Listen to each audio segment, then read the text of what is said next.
I would like to know your opinion about today's education burden and kids' strange behavior and carelessness. I don't know how else to put it in words.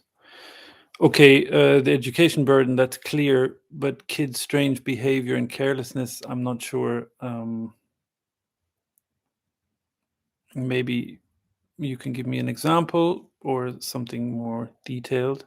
The burden is the pressure to perform, the pressure to look good, to put it bluntly. Regarding the kids' strange behavior and carelessness, it's like they threaten for every little thing to get. If I say no, it's just not acceptable. You know what I mean? If there's self blame, then it's easy for someone to invade, you know? So,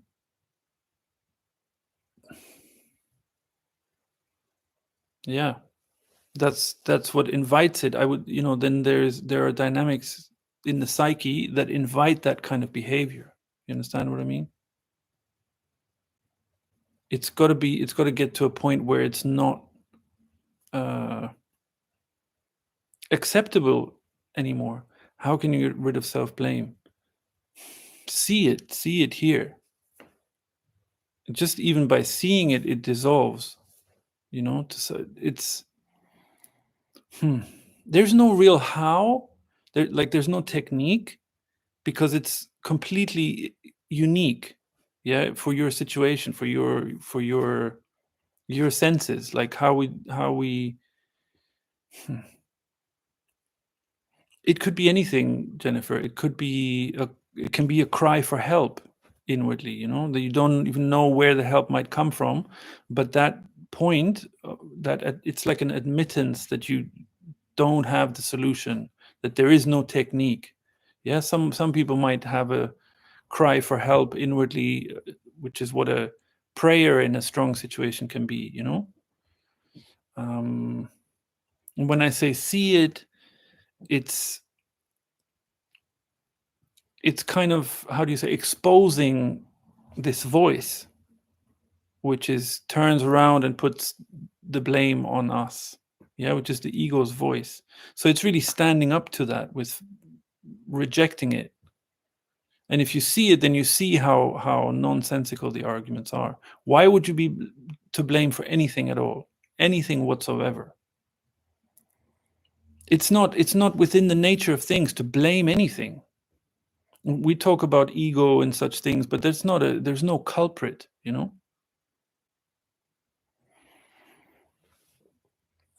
we are as far as I understand, we are the youngest species on the planet. So in a way, we're like, the fact that we live in a way which even destroys our own habitat is ignorance in a way. Yeah, so that has a certain innocence, if you know what I mean. I don't know. It's just a thought, but um, yeah, why would anyone be to blame for anything? And the pointing of the finger to blame is always, what good does that do? So now we've identified the bad one, so that would only serve the purpose so that I can see myself as the good one.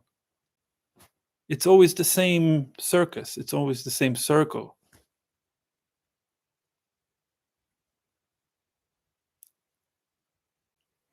I feel like it's me who never stops the people in the house to spoil the kids. Yeah, you got to see through the game that the ego is playing.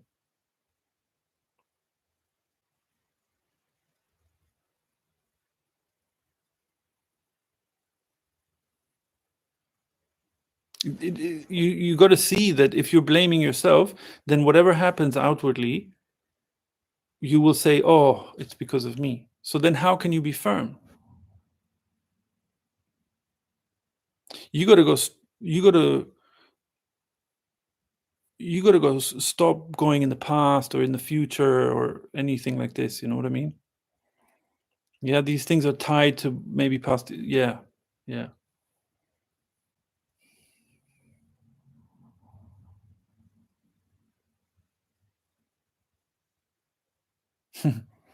Hi, Andre. Sometimes I think that the most weird thing is that everything is as it is without any exceptions, including the idea about how it should be. And the idea of how it should be is always late. Yeah, yeah, I agree. Um, yeah, but this isn't a moral question. Like this isn't about morality in the sense of should. Yeah, absolutely. Should and shouldn't is also part of the claiming of the ego dynamic. Mm, but there is a it is, you could even say, entertaining to talk about how things actually are, which isn't how we go through life thinking that they are. Yeah, something like that. I can't stop going back in the past. See, do you see? You got to see what you just wrote. You got to see how you're fixing yourself. You're fixing the situation. That's a decision. You see that declaration that you make. That's like a decision. I can't stop. So then there's nothing to say. That's what you've decided. Then that's how it's going to be. It makes sense, right?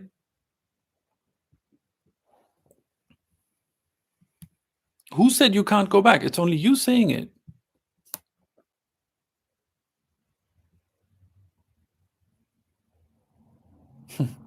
Yeah, that was like last time, no?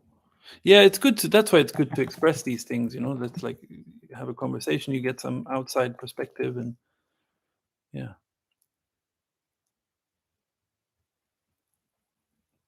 yeah. It's like with a friend, right? You talk about something, you express something. It's so nice to be able to express things. We don't express nearly enough, really. Like how much stress and illness and anxiety and mental health problem is based purely on not expressing ourselves or expressing unexpressed emotions. No, don't be sorry. Don't be silly. It's fine. It's not a problem. Yeah.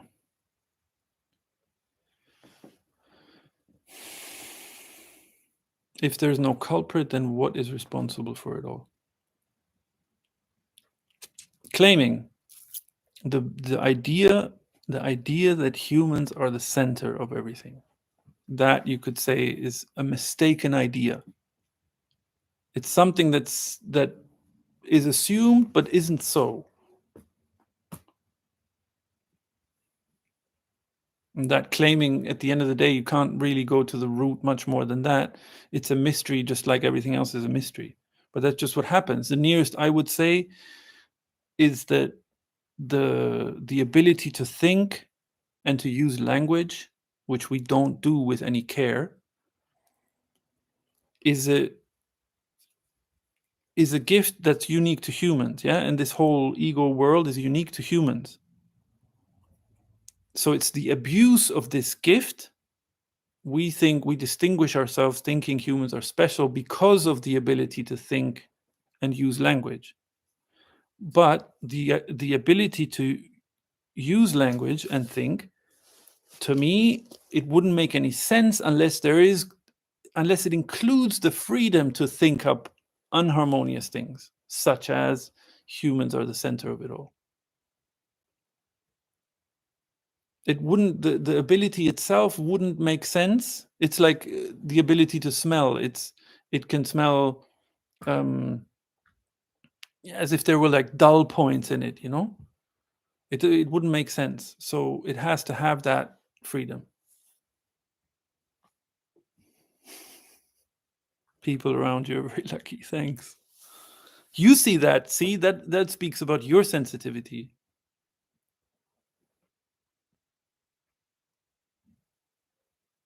It's all in the eye of the beholder. You know.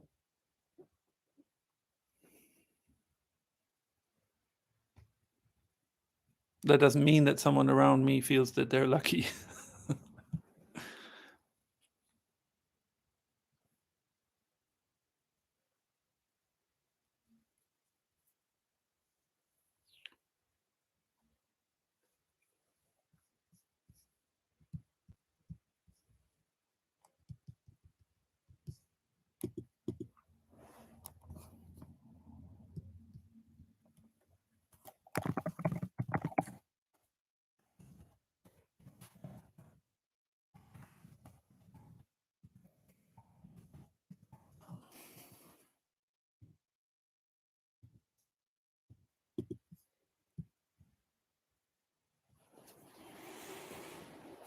I feel so much. Yeah, yeah.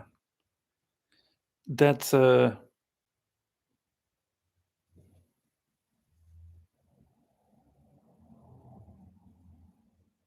but you got to stop saying that you can't. See your language. See, these things fix things. Yeah, really.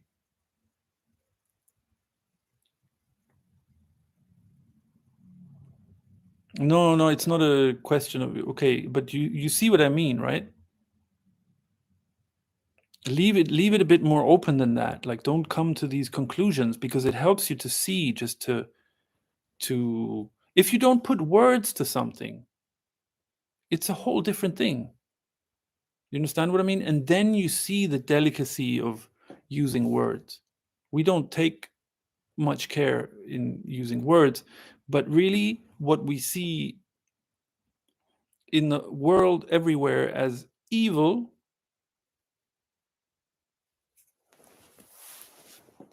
is down to language, believe it or not. Ich finde diesen Dialog sehr niedlich. Hi, Denise. Äh,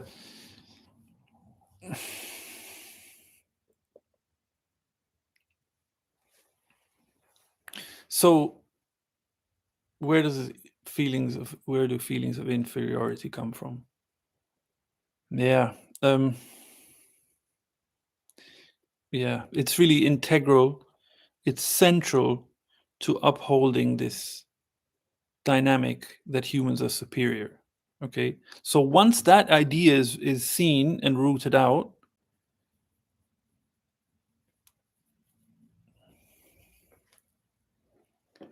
once that idea of human centeredness is rooted out, it's like a house of cards that falls. Everything else unravels.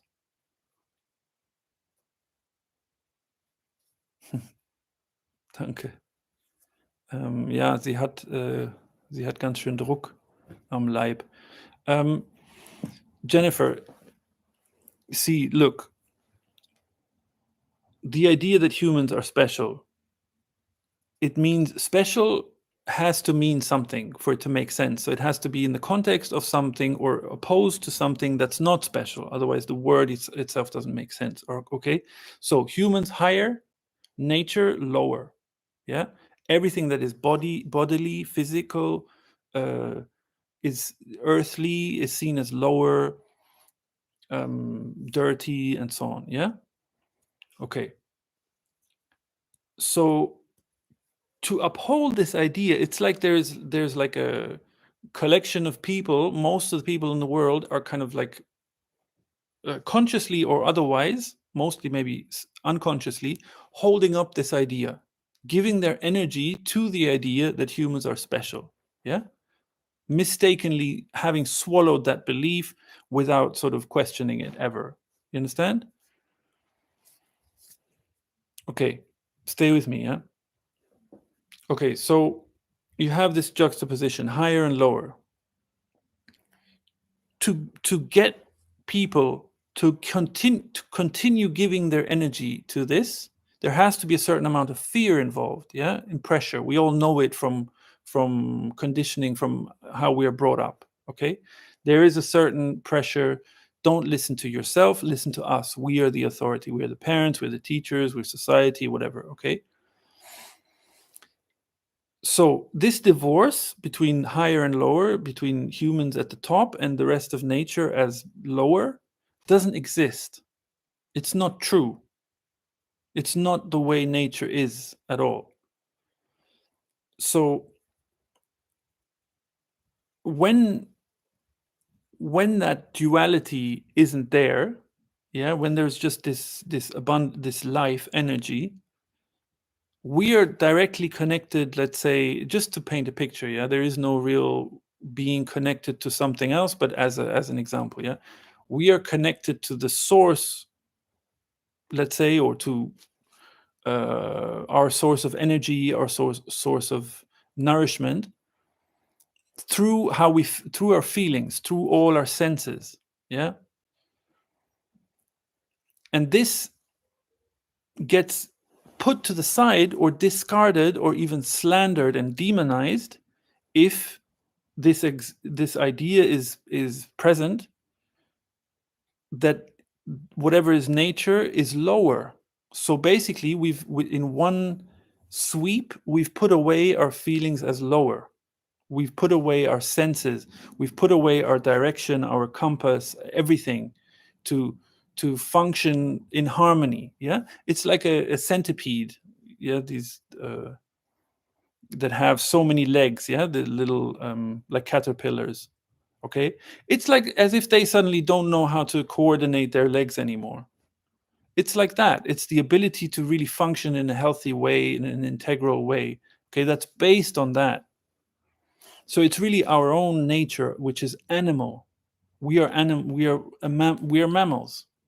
That's the whole point. Like that, we're not some special creature. We're just one of the mammals. We have a unique gift. Anyone who thinks, okay, but it does distinguish us because we have technology, other animals don't, they can all go fuck themselves. It's not true, really. That's the amount of, this goes back to your question of education, the amount of how strong that belief is, it's just taken as, yeah, but that's the truth, that's the way it is. Okay, so their decision has already been made. Okay, but if we're still going to talk about this, you have to devalue the feelings to give this energy, to give it attention. Yeah, because automatically then, instead of looking, metaphorically speaking, to our feelings, we're looking to this authority.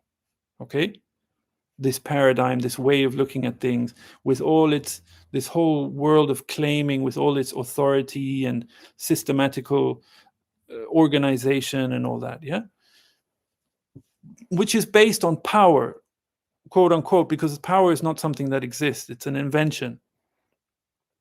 Okay, right. So this feeling of inferiority comes from the fact that we've lost this connection, or this we've kind of discarded or discredited or demonized our own nature, our feelings, which is where our feelings are, in our nature. It's in our nature to function through our feelings, our senses. That's how, like if you see how an animal moves through its natural environment, it's just with senses. Yeah, it's alert. There's a certain alertness, which is the default position. It's relaxed, but it has like it has an openness. It's awake. Okay, so the inferiority comes from being told that our feelings are meaningless, our senses are rubbish. That's rubbish. It's the intellect that counts. Again, back to the question of the burden of education. Yeah, because the mind, the thinking, that's what's important. Actually, no. The primal thing, the principal thing, the first thing, are our senses to direct us. The mind has a much smaller role by nature in the biological organism. Okay, so if we're told, and the conditioning, the education is kind of like, you are nothing by yourself, you have to adhere to the group, the family, the society, the country. Yeah, you have responsibility towards the world, towards the planet, all this stuff. Okay, so you have to kind of be discredited to be able to buy into that. Yeah, so by ourselves we are not enough. Just as we are not enough. That's like a lie that creates all this dynamic of discontent, of restlessness, of seeking for something. Yeah, because somehow there's a fault in our nature. Because if it's all about how strong this demonization of nature is. Yeah, if nature is said to have evil in it, or even be evil, think about religions, how they speak about the higher, the pure, the spiritual, the non-bodily. Yeah, and then the bodily form as something lower, dirty, animal. It's something that we have to transcend. We have to get over. Yeah. So then we have some kind of feeling of guilt or whatever about our nature, because that's what we've been told, that there is something evil in there, something, it's insufficient and it's evil. Fuck, then of course there are going to be feelings of inferiority. But see that this whole discourse is a learned thing. It's like having read some scripture and being told this is how it is. So it's foreign to your nature. That's why we can see it and see like, wow, that's not even mine here. Like, what is this? It's like someone gives you a pamphlet and it says these things, you would reject it automatically, right? So then you see that that's not the case. And slowly the recalibration, it just kind of, it's like, yeah, like I said, like that view of humans being so central, it's a house of cards. It's like it doesn't have much strength at all. It doesn't have substance. So once that crumbles, everything kind of unravels by itself in its own time and way.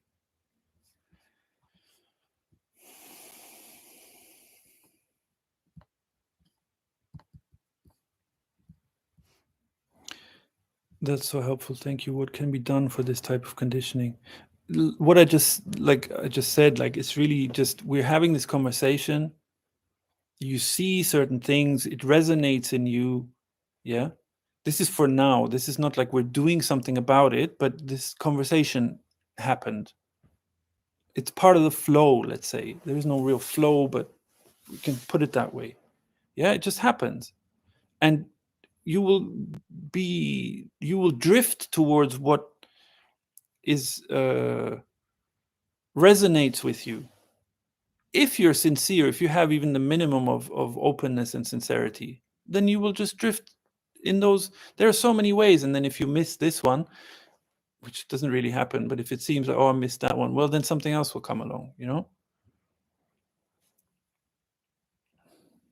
What can we do about this type of conditioning? Well, one of the things is that daily life has all the ingredients, has all the, it will bring things up, things come up, and then we respond in a certain way, right? So it'll show us always these kind of dynamics. So things come up by rejecting what feels unacceptable. Yeah. So the stuff that's coming up for you, by rejecting what feels unacceptable, that's how you reject the conditioning. And that it's like we come back to the strength of our inherent nature, which is there anyway, which never left. It's never gone anywhere. But by seeing through this demonization of our own nature, we get it back in a way, or we have access, like we see it again. We like embrace it again, even though it's it that it kind of embraces. Yeah, I don't know how to say it, but you understand what I mean. Um, yeah, it's like coming back to our true place, you know, home.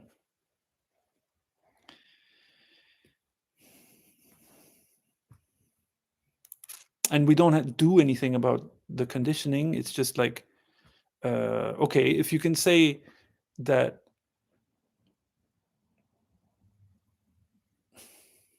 oh, this feels right. I feel jumpy about this. Yeah, to this. Yeah, embracing something that you love. If you can say that's doing something, okay, then we're doing something. It's not, right? It's not doing anything. The same goes for rejecting something. No, this doesn't feel right. No, I don't care what you say. You're not passing this. Like there's no compromise for what doesn't feel acceptable, no matter what.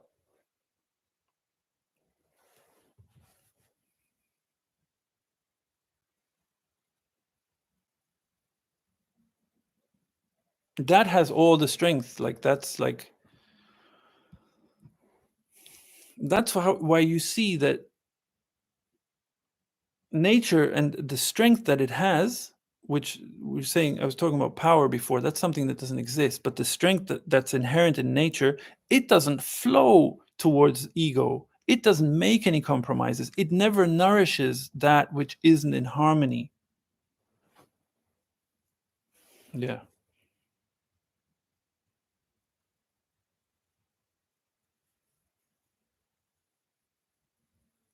I started to compliment myself for every little thing that I do.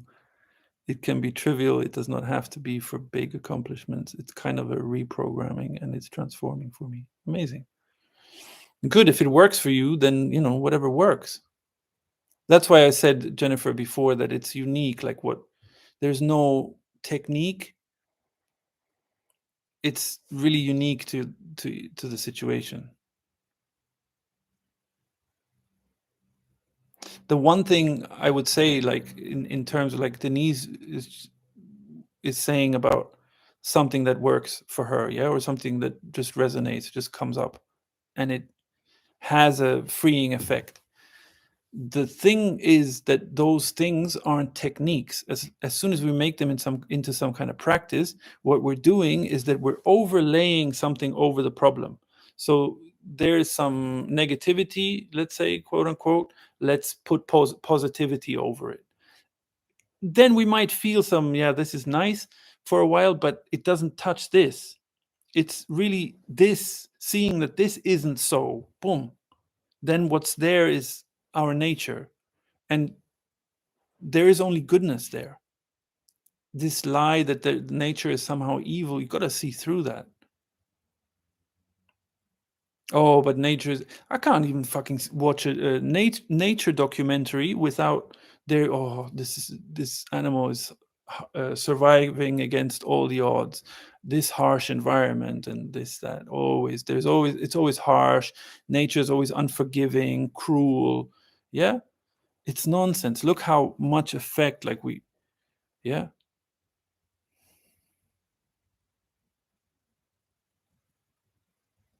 Yeah, that's why, yeah, Denise, you sometimes need words of encouragement you cannot always get from somebody. So you have to give it to yourself. Yeah, we were saying before that like the value of having a nice conversation with someone, talking with a friend about someone, then you express something, and then you can, even while you express it, you see it in a different way. Someone might give an opinion, might be useful, might not, doesn't have to be, but they can give a viewpoint.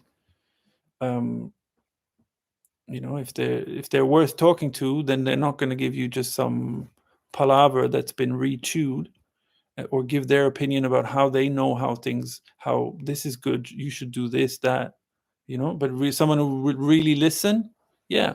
So it's similar here. If you can't, don't, if there's not people around who have that kind of encouraging or pleasant um atmosphere to be with, then yeah, there's nothing wrong with being alone.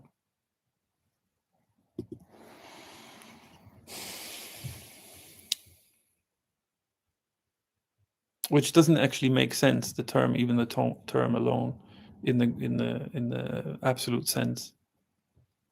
Anyway,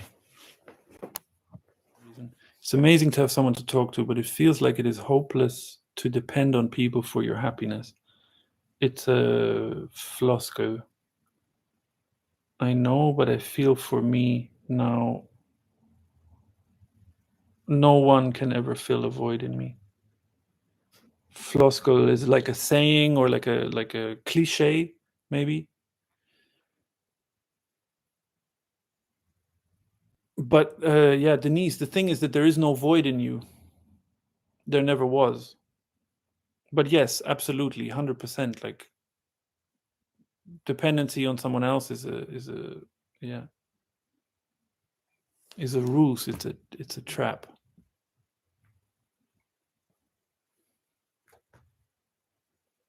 And it is amazing to have someone to talk to. Yeah. Yeah, it's a real gift. You know? Being firm, Jennifer, being firm is not an effort. We think that, oh, now I have to do some make so much effort to be firm. It's in our nature. It's there. It's never gone anywhere.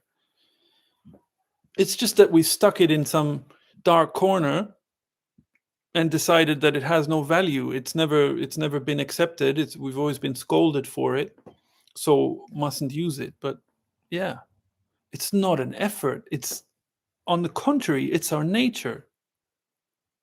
It's keeping it in that dark corner that's a constant effort.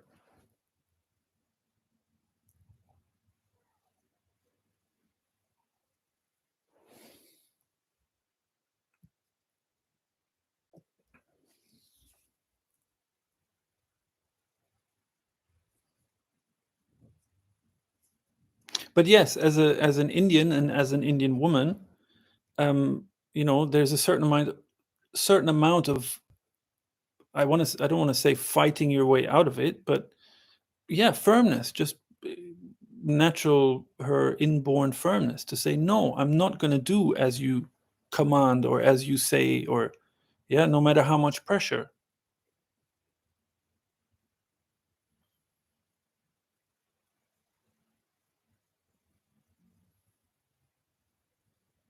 But that really is really uncompromising. It's like, you can kill me, but I'm still not going to do what you say.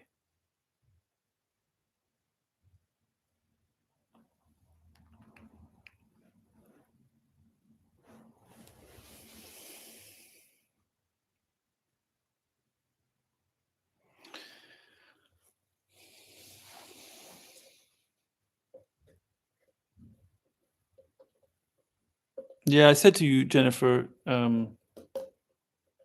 maybe you can't chit chat on the phone, but if you ever do, let me know and I'll put you in touch with her. She's very nice.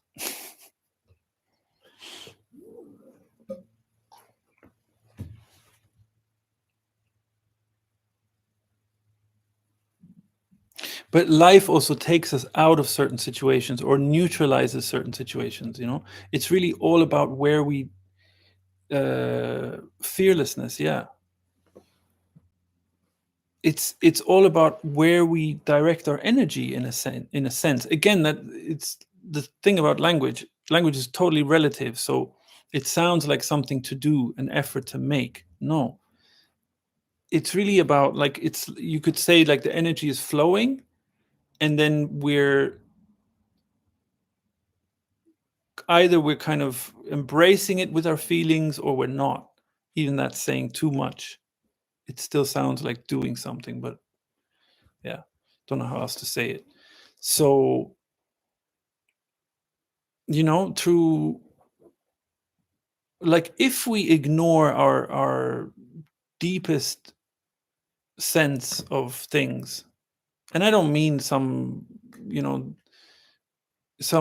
absolute general meditation that now I'm in this meditative state and everything, I've seen this, that, and now it's like this, everything gets approached a certain way. No, in each particular thing that comes up, every situation, there are no situations really, but everything has its brings up a response.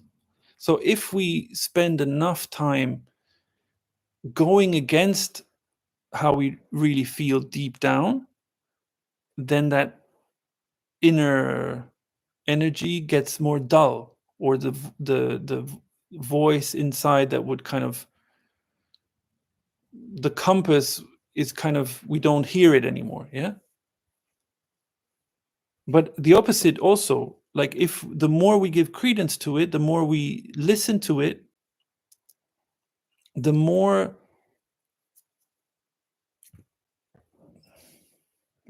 these outer situations resolve themselves.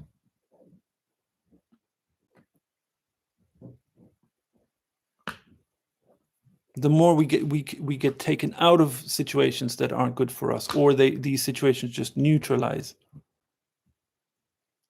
It's all about the response of it's energy. It's all about the response of energy will flow where things are clear, in a way. So if it's clear that something's not acceptable, energy will flow with that. if there's some lack of integrity, lack of firmness, dullness, if there's self-blame and all these negative views, then energy is going to flow in that way to, like, or you could say it just then leaves that energy to its own devices, to because there's always a fail safe, there's always a trip switch, which is banging our head against the wall. It's not carelessness, it's not unloving, it's because it's clear that we're just going to run into a wall like that, and then we're going to be like bumped or jarred back into how we really feel. If we feel so shit about something, what's the point of that? The point of that is to just feel something in the first place. Yeah, we all know it. If there's some grief, if someone close to us passes away, for example, yeah, if there's a big accident, if there's some natural disaster, in those kind of times or places where something like that happens, see how the ego gets frozen. See how suddenly people help each other spontaneously. See if there's some mourning going on for someone who's passed, how like tensions in relationships suddenly are gone, and there's just what really matters, you know. It's just that, it's the felt sense. And whatever adversities there are, they will always bump us back towards that, and then it's really up to us. It's in a way, like, that's what I mean by where we direct our will. If then we're still going to be negative and this that, okay, then we're just going to live our life like that. Who's going to do anything about it?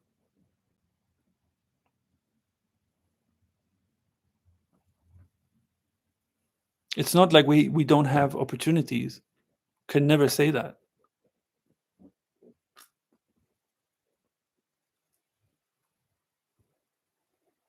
Those opportunities are every day, in everything that comes up, in the way we relate to everyone around us. And yeah.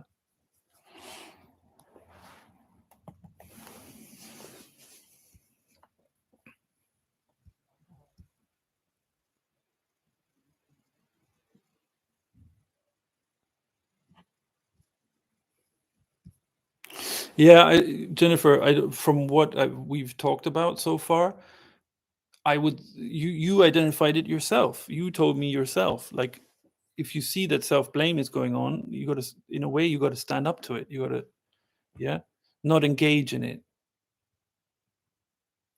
Are these kind of shocks necessary to freeze the ego in someone? Yes, they can be. If it has to get to the point where the ego needs to be frozen, that means the ego has a certain strength already, right? But it's not like we can't voluntarily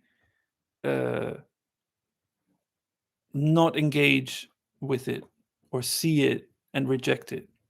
That's also an option. You say everything is so simple, or that I put everything so simple. Everything is so simple. Look at nature. Look at the simplicity and the abundance in it. It reminds me of a film. It's called The Scent of Green Papaya. It's a Vietnamese film. I saw it once, like decades ago. And it's got a very nice little story in it, which is, there's a little girl who's like a servant girl in some house of some rich people who are quite insensitive to her. Yeah. So she's like, but what she does is she's walking around, she looks at the ants on the floor, what they're up to. She looks at the plants that are around or outside whenever she's playing, and she's like quite engrossed with the natural world around her. Yeah. So the son of the rich family that she and her parents are working for, he's quite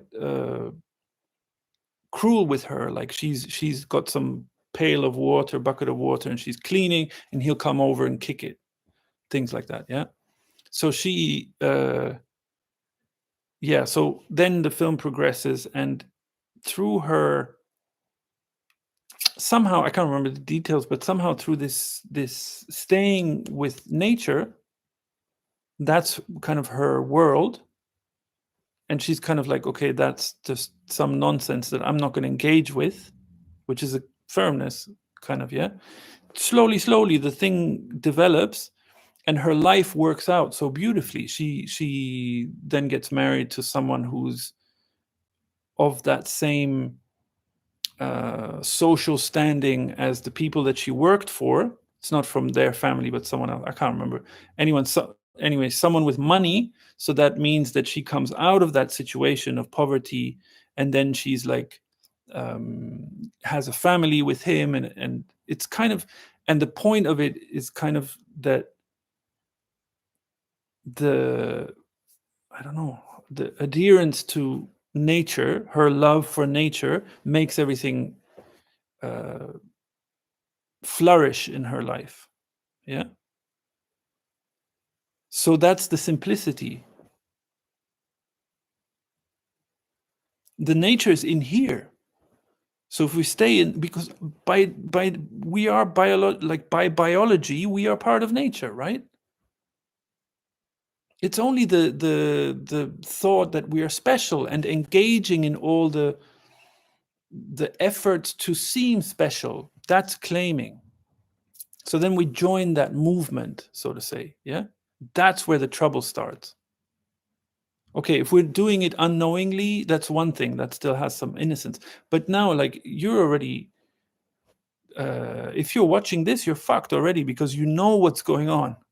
So there's no excuse. So then, if you then, that's no longer innocent then, if you're making efforts to please, to be seen nicely in the eyes of others and all that. Yeah, if there's so much enthusiasm to do that, oh, I'm going to now make an effort to get a big standing or be seen as this way, that way. That's not in it. That just invites trouble. That's disharmonious. But we have everything, like, we are part of nature anyway. We are life forms, right?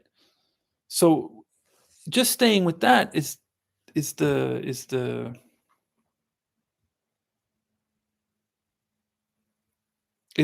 how to put it. I don't know how to put it. Oh yeah, I don't know how to put it. Okay. Nice diagnosis. Okay. All right. I think that's it from me. I gotta go. I gotta eat something. See you later.